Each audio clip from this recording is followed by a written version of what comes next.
Now, some of these responses reflect a recognizably human fear of the unknown and a discomfort with the uncertainty of change. But this is not a time to act out of fear. This is a time to summon our national virtues of inclusivity, of diversity, of compassion and open-mindedness.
I believe you're going to see an explosion in homeschools. If this prevails, parents are going to look for private schools. Parents are not going to send their 14-year-old daughters into the shower to the bathroom with 14-year-old boys. It's not going to happen. This has everything to do with keeping the federal government out of local issues. This is an incredible overreach by the Obama administration, like none that we have ever seen. School districts are being told they must allow transgender students to use the bathroom they identify with, not the gender listed on their birth certificate. That directive came down today from the Obama administration. For example, someone who was born a boy but identifies as a girl would be able to use the girls' restroom.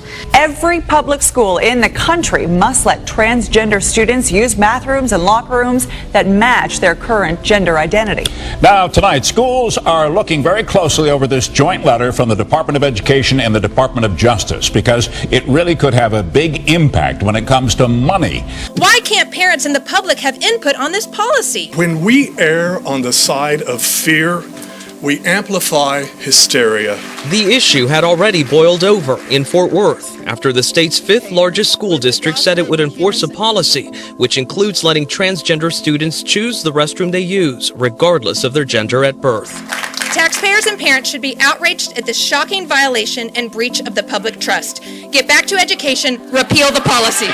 Public schools that do not comply risk losing federal aid. The directive brought a defiant response from leaders here in Texas. Democracy. In Fort Worth, the new federal guidelines seem to intensify the debate rather than settle it. Idaho Governor Butch Otter released a statement saying in part, threatening to withhold federal Title IX funding for failure to comply with this offensive attempt at social engineering only harms our children. It is unwarranted, unprecedented, and unacceptable.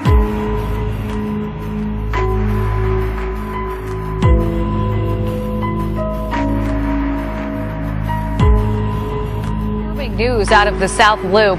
A man accused of an alarming crime against a little girl in a public restroom. Right before Mother's Day, an 8-year-old girl goes into the restroom and a man who's either inside there already or follows her in. And that's when police say this man, 33-year-old Reese Hartstern, walked in and targeted the girl, choking her and trying to lock her in a stall.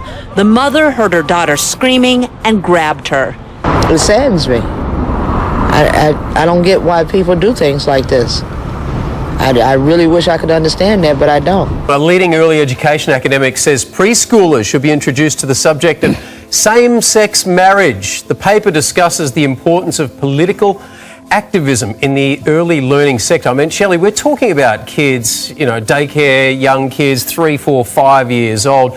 Surely a little bit too young. What it is, it's just normalisation of everyone so that it's not there's a mummy and a daddy and that's the only option, but just say, yeah, some people have mummy and mummies. I think that's what this article is pushing for, going into detail and having that political activism. And I've got a problem with that term as well. Yeah. Isn't it, Phil, up to parents? I want to tell my son at that age, anyone who loves each other can marry anyone, which is what we believe. Except in this country. Isn't it? Yeah. Should be able to. All education should start at home in one way, I think, Amelia, but I think age appropriate is a good sort of thought here. Thank you both. We'll be back right after this. Stay with us.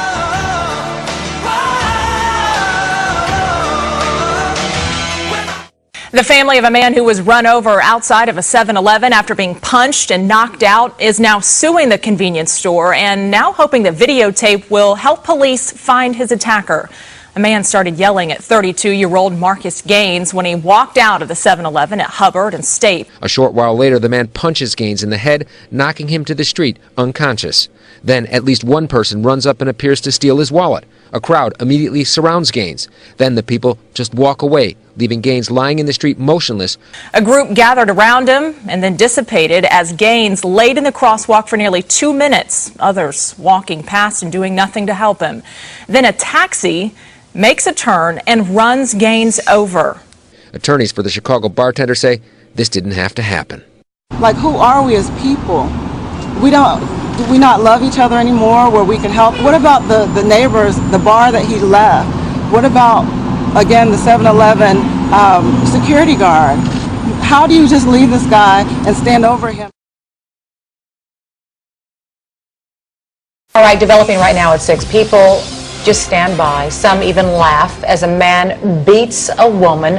Hard to watch. Doesn't even begin to describe this assault. The reaction is just amazing. The video from North Philadelphia came to us from a Fresco user today. Did anybody try to help the woman? No one. Just bystander, just smiling, laughing, and just standing around like a normal day. No, like nothing really was happening. You were in that neighborhood this afternoon, and I have to say, this is beyond disturbing. It's appalling. It is. It is very troubling, Lucy, and police are investigating. They say they cannot believe that no one stepped in to help. There's at least 10 individuals that are standing around watching this, approximately 5 males that are watching this, and no one is intervening in a female being beat this way in the middle of the day. Dr. Farley, it goes beyond people just standing around, which is terrible enough. Some people, you saw them. They're laughing. I mean, the other ones, they're recording. There are people smiling. I mean, what does this say? It says nothing good. Let's put it that way.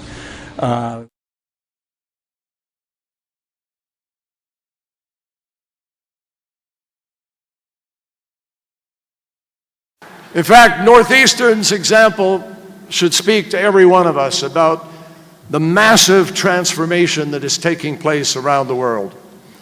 Northeastern's gone global. Our leading corporations are going global. Health and medicine and film are going global.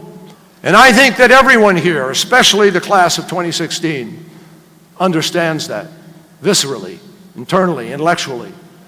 You're about to graduate into a complex and borderless world.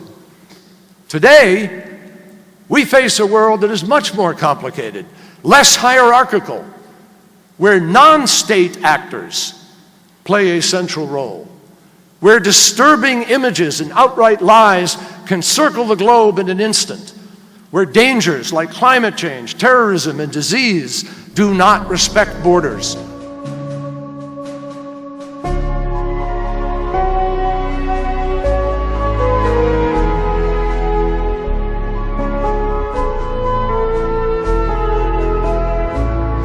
Police in Manchester have issued an apology following a terrorism training exercise overnight. There's been strong criticism after the fake suicide bomber yelled, "God is great" in Arabic before detonating an explosive. Manchester's mayor and crime commissioner called it ill-judged, unnecessary and unacceptable.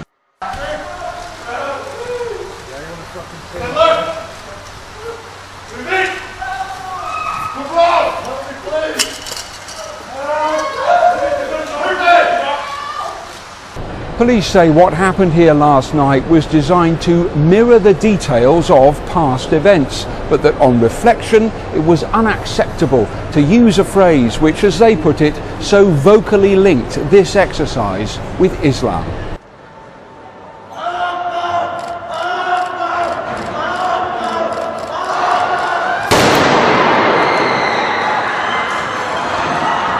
A mock suicide bomber simulates an attack. His phrase, Allahu Akbar, prompted complaints, and Greater Manchester Police have since apologised. A gunman moved through the crowd as police arrived. Attention please, this is an important announcement to supporters currently in the South and East Stand. Please remain in your seats, waiting for further instruction and information. Yeah, so I was in the area where you can have a beverage or food.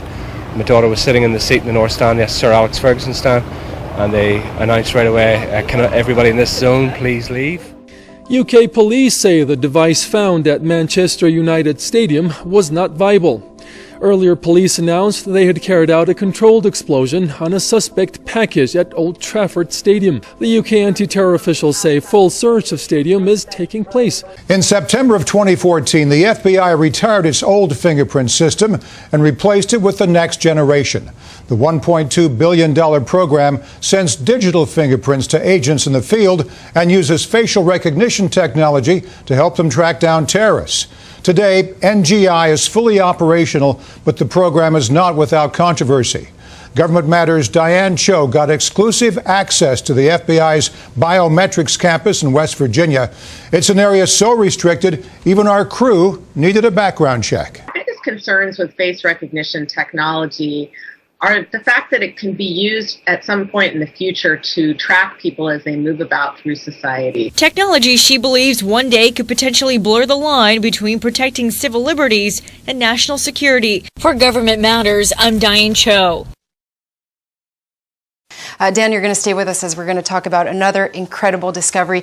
NASA's Kepler mission has verified the existence of over 1,000 new planets, 9 of which are considered Earth-like worlds that could potentially harbor life. Stargazers around the world are being treated to a rare sighting today as Mercury takes a trip across the sun. Mercury zooms around the sun often, but Earth, the sun, and Mercury rarely align. In fact, it's an event that NASA says occurs only about 13 times a century. So it's a day of superstition that some historians think can be traced back to the crucifixion of Jesus. But if you think that the modern age has bypassed the mysticism of good and evil, think again. Assume that our way of viewing reality is the way or the only way, again, I think is to limit ourselves.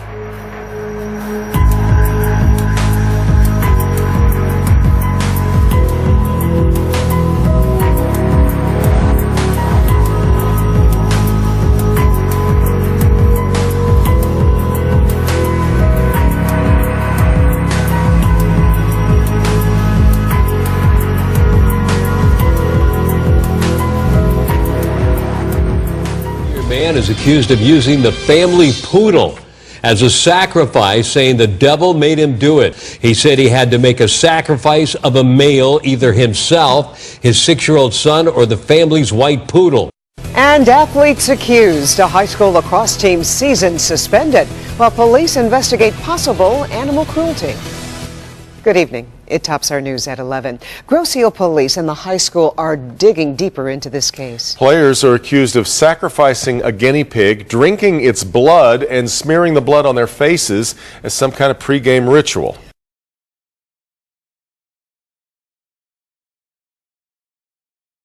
Reports are pouring in of a spiritual awakening that started in a local church and is now touching the entire region. Among young people in southern West Virginia, we told you several weeks ago about how a circle of students praying was actually broken up by a teacher. Well, since then, thousands have been attending revival services. But today, it's the only place big enough to hold what many say is the greatest spiritual awakening in southern West Virginia history. People will always be offended by the truth. And if those kids felt discriminated against, they shouldn't have come in there. It was voluntary, and they knew that what they were coming into. Beyond the discrimination issue, the foundation sent the Mingo Board of Education a letter saying by hosting such an event on school property, they were violating the Constitution. We're coming together as the body of Christ.